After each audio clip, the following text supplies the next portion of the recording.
Қайырлы оқушылар, мен Бақнұр. Ежелдегі Қазақстан тарихы бөлімін қола дәуірімен жалғастырамыз. Қола дәуірі біздің заманымыздан бұрынғы екінші мыңжылдық. Жалпы бұл хронологиялық шеңберді біз ғасырмен айтатын болсақ, 18-ші, біздің заманымыздан бұрынғы 18-ші және де 8-ші ғасырлар. Жалпы осы хронологиялық шеңбер. Қола қорытуды меңгеру. Жалпы адамзат тарихында, жалпы Қазақстан территориясын мекендеген халықтардың тарихында тарихтың бетбұрысы болған ол қола қорытуды меңгеру. Мыс және де қалай өндіру дамыды осы кезде. Мыс пен қалайының қосындысы өте мықты және берік материал, металл қоланы береді.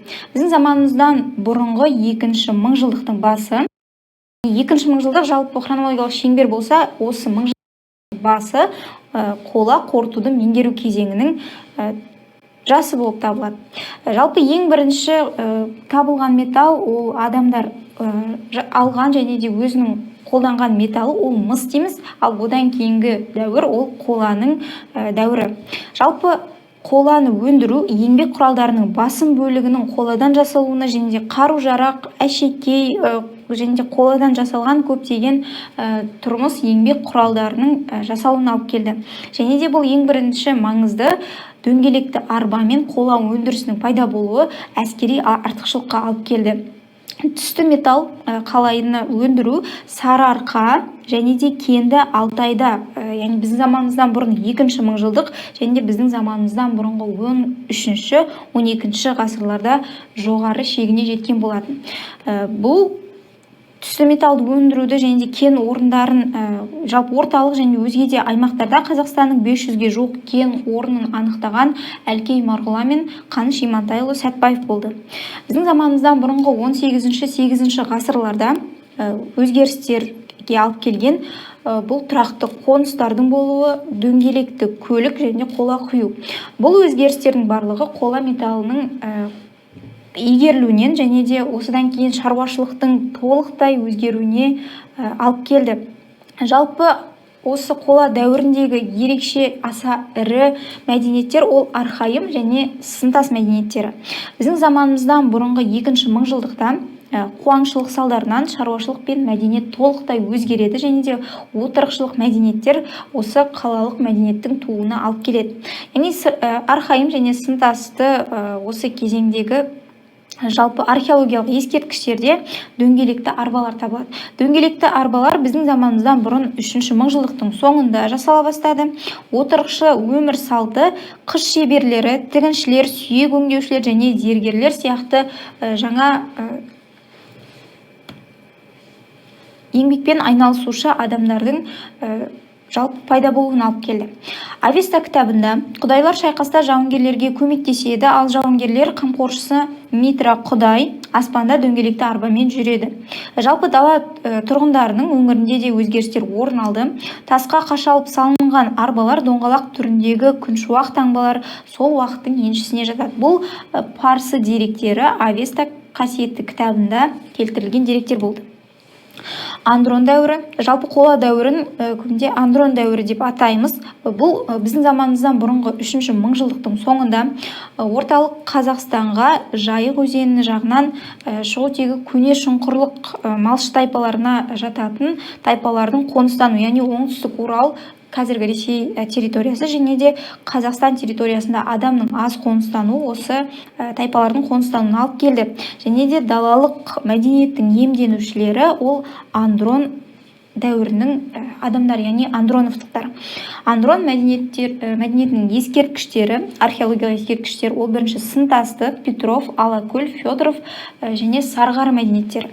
Осы мәдениеттерді жалпы жеке-жеке қарап өтсек, сынтасты мәдениетінің ерекшелігі 21-18 ғасырлар, 21-18 арқайым және сынтасты ескерткіштері дәл осы мәдениетке жатады, археологиялық ескерткішке.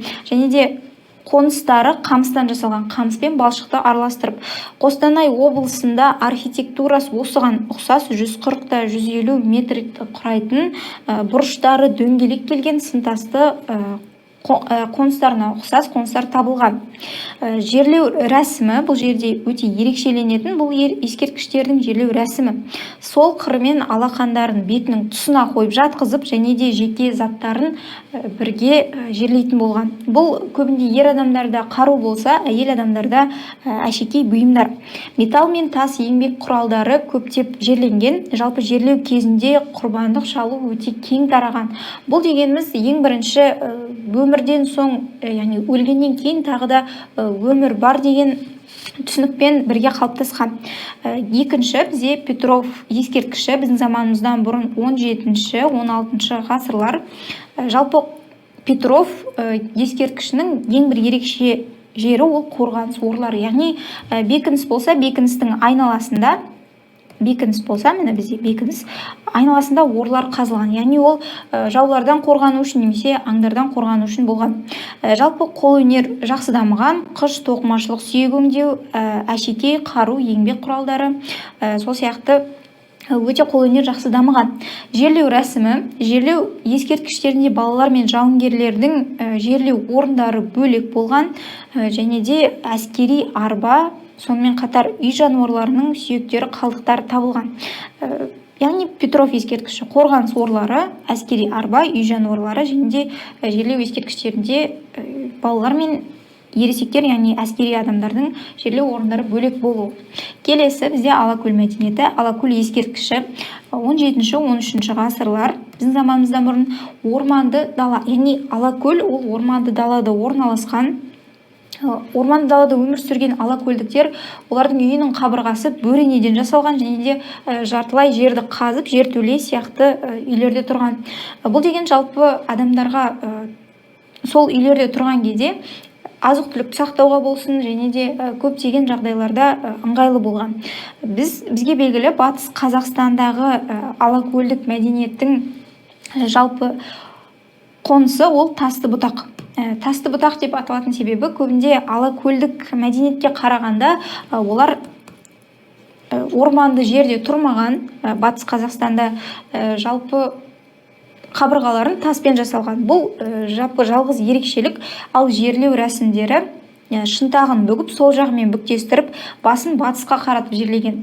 Және де осы кезде отқа табыну, ең бірінші отқа табыну культі болғандықтан мәйітті өртеу кеңінен тараған, және де құрал мен қарудан көбінде әшекейлер көп табылған екен.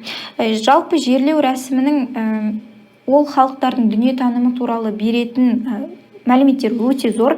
Жалпы адамды шынтағын бүгіп жатқызу ол баланың ананың ішінде жатқан кейпіне ұқсас, сондықтан да осы кейіппен жерлейтін болған. Жалпы келесі бізде Федоров ескерткіші. Біздің заманымыздан бұрын 15-12 ғасырлар шығысқа жылжыған, және де Тобыл және Ертіс алабына қоныстанған Федоровтықтар батыс шекарасын Торғайда тоқтатады, және де Алакөл дәстүрін жалғастырушы, немесе Алакөл дәстүрінің тіпті көршілес мәдениеті деп те атаймыз. Жерлеу рәсімдері, олардың обалары топпен жерленген, яғни егер олар өзеннің жағасында орналасқан болса, онда олардың жерлеу орындары сол өзеннің төмпешігінде, яғни биік жағалауында орналасқан болады. Отқа табыну, яғни отқа табыну қай мәдениеттерде кездеседі десек, онда ол Алакөл ең бірінші, және де екінші Федоровты айтамыз. Өзекті, сүйекті, мүйізді ауыздықтар қолданған және көптеп табылған. Келесі бізде сырғары мәдениет. Сырғары бізде 13-8 ғасырларға жатады, яғни жас мәдениет. Жерлеу рәсімдерінің ерекшеліктері және қоныстарының ерекшеліктері ол қола дәуіріндегі андроновтықтарға өте ұқсас. Жалпы андрондық үлгідегі соңғы мәдениет деп атаймыз, және де металлургия, металл өндіру ісі жоғары дамыған. 200 қоныс пен 40 қорым табылған. Жалпы ерекшелігі оларда жапсырма қыш ыдыстар табылған. Осы мәдениеттер бойынша сұрақтар. Алакөл мен Федоров мәдениеттері жатқызылатын дәуір ол қола дәуірі, толық дәуір. Жалпы Алакөл мен Федоров археологиялық ескерткіштері жатқызылатын мәдениет деген кезде біз Андронов мәдениетін бірден есімізге түсіреміз. Алакөл мәдениетінің соңғы кезеңіне жатқызылатын батыс Қазақстандағы ескерткіш ол Тастыбұлақ деп айттық. Және де Федоров Алакөл мәдениеттерінің ұқсастығы олардың жер үйлері ұқсас болған, яғни жартылай жертөле үйлер. Біздің заманымыздан бұрынғы 17 ғасырдан басталып 12 ғасырлар аралығына жататын Андрон мәдениеттері ол Алакөл және Федоров. Келесі бізде Қазақстан территориясында орнаған, қалыптасқан Беғазы Дәндібай мәдениеті.